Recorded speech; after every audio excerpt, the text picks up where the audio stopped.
and I thank you guys so much for tuning in to yet another episode of My Orchid Adventures with me, Maria Young.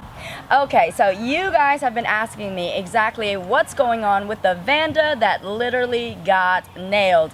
Indeed, we put a nail right through a Vanda in hopes that we could use that method as a propagation method to promote new growth and also offshoots of keikis.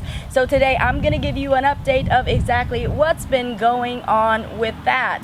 But before I start talking about that, I want to talk to you guys about something very, very important. And that is all about timing.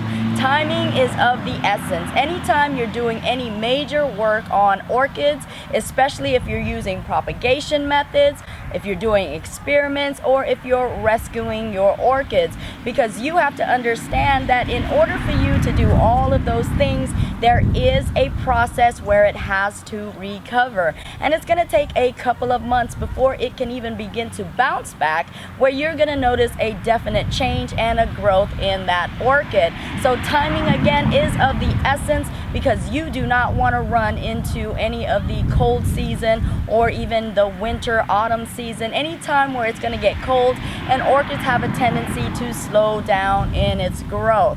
So that is what we're trying to avoid. And in actual reality, the best time to do any of your major work is going to be in the spring months and also in the earlier summer months, because that is when the most growth is going to take place in your orchids. Now, with that being said, I'm gonna go ahead and show you the Vanda that got nailed.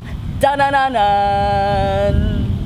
And here she is now. And let's go ahead and take a look at her root system. As you can see, she does have quite a phenomenal and very healthy root system.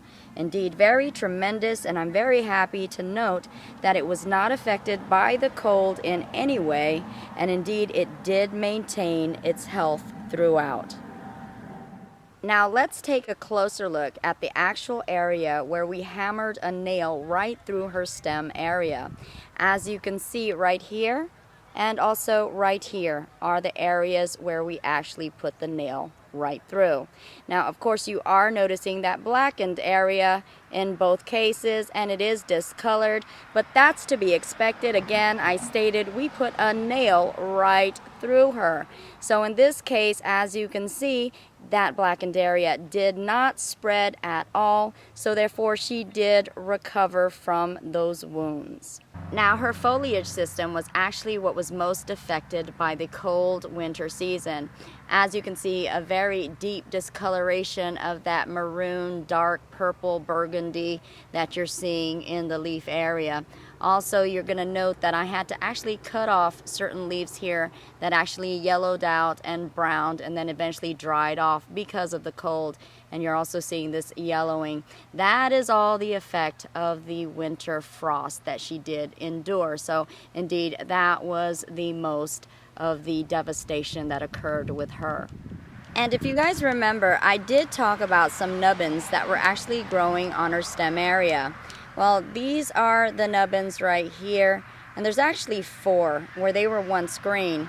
But as you can see, they pretty much dried out and fizzled away. And again, it was because of the cold where this did happen, and it just did not have enough energy to go ahead and push out those new growths of keikis. So in this case, it appears that it did dry out or fizzle away, but I can still feel them, and they do have a slight greenish color underneath a layer.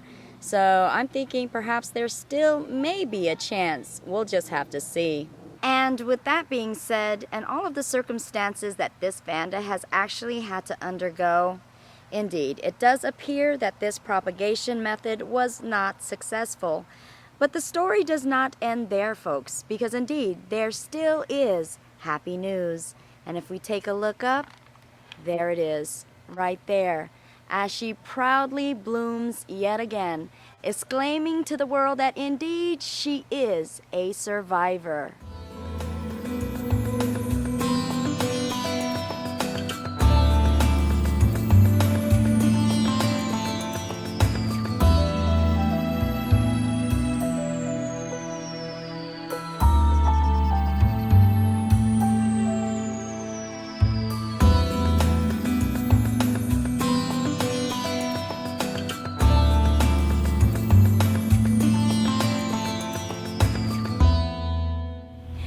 And there you have it, folks. Now you guys know exactly what happened to the Vanda that literally got nailed.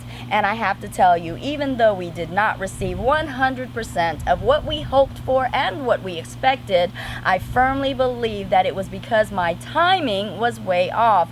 We bumped into the colder season where the conditions were not prime or optimum for that orchid to bounce back, recover, and do its thing. So indeed, that was my fault, and I'm gonna have to take that in consideration for my future projects. But what I can tell you is I am ecstatic and over the moon to know that she did recover even during the winter season, and as you see here, she is blooming so beautifully. So again, folks, if you plan on doing any experiments, keep the fact that timing is of the essence. Timing is key, and just as long as you do that, then there is chance and hope that your propagation, your projects, your rescue missions will be successful. And with that being said, folks, I thank you all for tuning in to yet another episode of My Orchid Adventures with me, Maria Young. And if you guys like this video, of which I hope you did, you guys already know, right? Give it a thumbs up. And if you want to stay tuned to more videos such as this, please be sure to subscribe. Now, you guys also know I am on Facebook, and I have adventures there as well at My Orchid Adventures right on Facebook. So please be sure to join me there as well. And with that being said, you guys already know that indeed I do love you guys all. Mwah, mwah, mwah, mwah, mwah, mwah, and